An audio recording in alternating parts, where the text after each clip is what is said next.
ఆ పని నేను చేస్తున్నా. నేను చాలాసార్లు చెప్పాను, ఇప్పుడు కూడా చెప్తున్నా, నా ఆడబిడ్డల జోలికి ఎవడైనా వస్తే అదే చివరి రోజు గుర్తుపెట్టుకొని మరొకసారి హెచ్చరిస్తున్నా, చేసి చూపిస్తున్నాం. మూడో సంఘటన మీరు ఒక్కసారినండి. ఎంత నీచం అంటే, ఈ రాష్ట్రానికి ఒక హోమ్ మినిస్టర్ మహిళ అనిత, ఒక ఎస్సీ సామాజిక వర్గం, మాదిగ సామాజిక వర్గం, మొన్నటి వరకు టీచర్గా పనిచేసిన మహిళ, సభ్యత కలిగిన మహిళ. ఆ అమ్మాయి పైన వీళ్ళ మాజీ మంత్రి మేకప్ చేసుకుంటుందని మాట్లాడతాడు. వీళ్ళందరినీ, ఎవరైనా మహిళలకు అన్యాయం జరిగితే ఆ అన్యాయం జరిగినప్పుడు మహిళా కమిషన్ పెట్టి, మహిళా కమిషన్ పిలిపించి ఎంక్వైరీ చేయాలి. చట్టబద్ధంగా వాళ్ళకి పవర్స్ ఉన్నాయి. నిన్న మహిళా కమిషన్ చైర్పర్సన్ పిలిచి, నువ్వు ఈ మారిగా అన్నావు తప్పు కదా అని అడిగారు. అడిగితే సమాధానం మీరు చూస్తే ఆడబిడ్డలు గుర్తుపెట్టుకోవాలి. అడిగితే నా ఇష్టం, నేనంటా, ఇంకా అంటా, మీరేం చేస్తారన్నాడు. అంటే మీరు గుర్తుపెట్టుకోవాల్సింది, అదే ఈ సైకో గాని సహకారం లేకపోతే ఆ వ్యక్తి ఆ మారిగా మాట్లాడతాడా అని అడుగుతున్నా. మా పార్టీలో ఒక అతను, ఈ గొడ్డలి పార్టీ నేత సతీమణి పైన ఒక పోస్టర్ పెడితే నేను ఇమ్మీడియట్గా అరెస్ట్ చేసి జైల్లో పెట్టాను.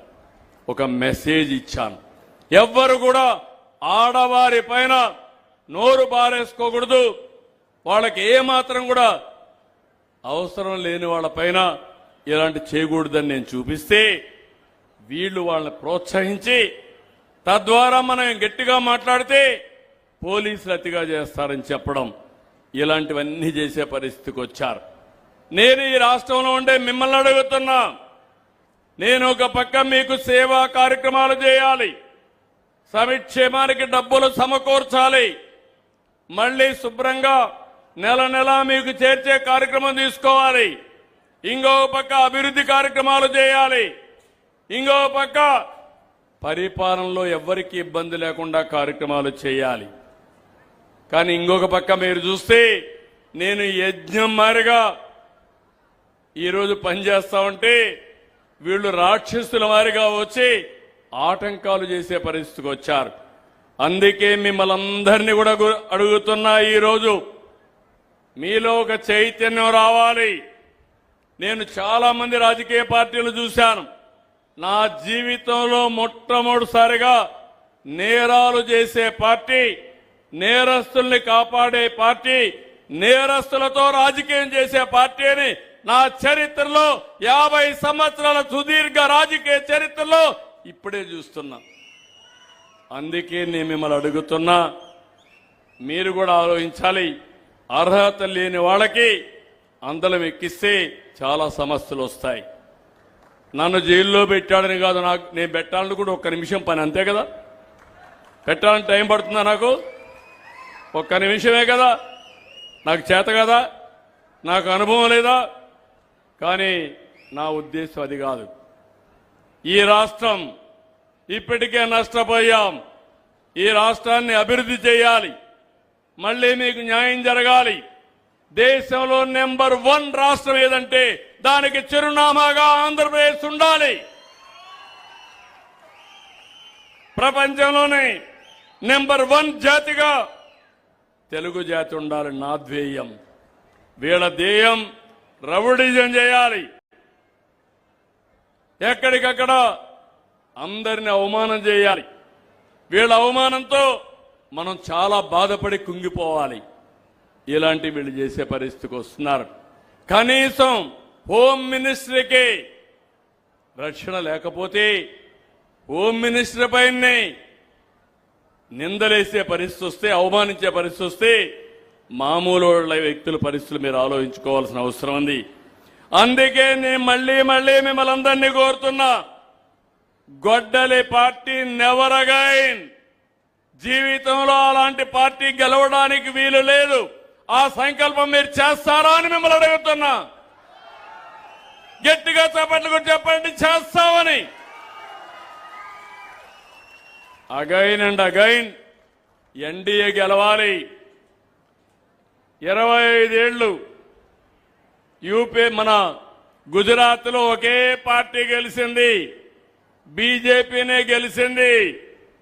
అక్కడ బ్రహ్మాండంగా అభివృద్ధి అయింది.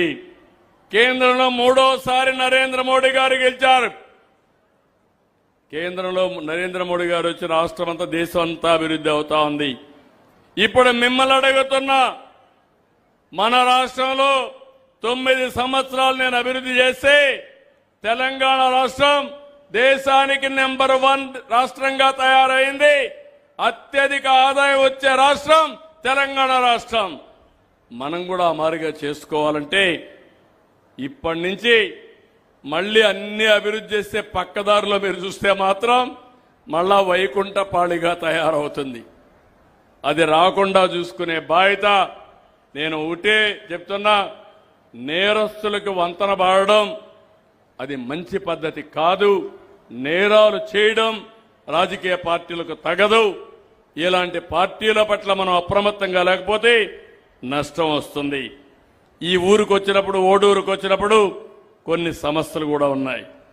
ఇక్కడ సీసీ రోడ్లు 6.1 కిలోమీటర్ అయినాయి, ఇంకొక 1.5 కిలోమీటర్స్ కావాలి.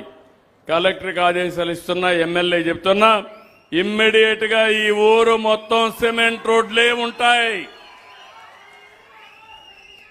డ్రైన్స్ 0.5 కిలోమీటర్ డ్రైన్ ఉన్నాయి, ఇంకొక 1.4 కిలోమీటర్స్ కావాలి. ఇప్పుడే ఆదేశాలు ఇస్తున్నా, వీలైనంత తొందరలో పూర్తి చేసి నాకు రిపోర్ట్ చేస్తారు కలెక్టర్ గారు. స్ట్రీట్ లైట్స్ 294 ఉన్నాయి, హౌసింగ్ 24 ఇచ్చారు, ఇంకొక 26 కావాలి. అవి కూడా శాంక్షన్ చేసి వీలైనంత తొందరలో అర్హులందరికీ ఇళ్లు కట్టిస్తాం. టాయిలెట్లు ఇంకొక 10 కావాలి, అది కూడా ఆదేశాలు ఇస్తున్నా, 4-5 నెలల్లో పూర్తి చేయాలి. పవర్ కనెక్షన్స్ అందరికీ ఉన్నాయి. ఇంటర్నెట్ సరిగా లేదు, కనెక్టివిటీ. నిన్నే ఒక పాలసీ తీసుకొచ్చారు, ఇక్కడ ఒక టవర్ పెట్టి ఈ ప్రాంతంలో ఇంటర్నెట్ కనెక్టివిటీ మీకు అందరికీ ఇప్పించే బాధ్యత ఈ ప్రభుత్వం తీసుకుంటాం. ట్యాప్ కనెక్షన్లు ఒక 15 కావాలి, అవి కూడా ఇమ్మంటున్నా. గ్యాస్ కనెక్షన్లు 25 కావాలి, అవి కూడా ఇమ్మంటున్నా. కాబట్టి ఇవన్నీ కానొస్తే ఇంకా ఈ ఊర్లో కావాల్సింది అభివృద్ధి కావాలి, ఆదాయం పెరగాలి, ఇండస్ట్రీ వస్తుంది. మీ ఊర్లో వాళ్ళందరికీ ఉద్యోగాలు వస్తాయి. స్కిల్ డెవలప్మెంట్ చేసుకుంటూ ఉద్యోగం లేని వాళ్లే ఉండరు. ఈరోజు నేను పేపర్లో చూశాను, 152% పనిచేసే ఏకైక నగరం మన విశాఖపట్నం దేశంలో. తలసరి ఆదాయం ఎక్కువ వచ్చే నగరం మన విజయవాడ నగరం. ఎక్కువ డబ్బులు సంపాదిస్తున్నారు ఉద్యోగాల్లో. స్వయం ఉపాధి అంటే మా ఆడబిడ్డలు ఎక్కడన్నా ప్రైవేట్ కంపెనీల్లో ఎంత సంపాదిస్తారో దాంతో సమానంగా మా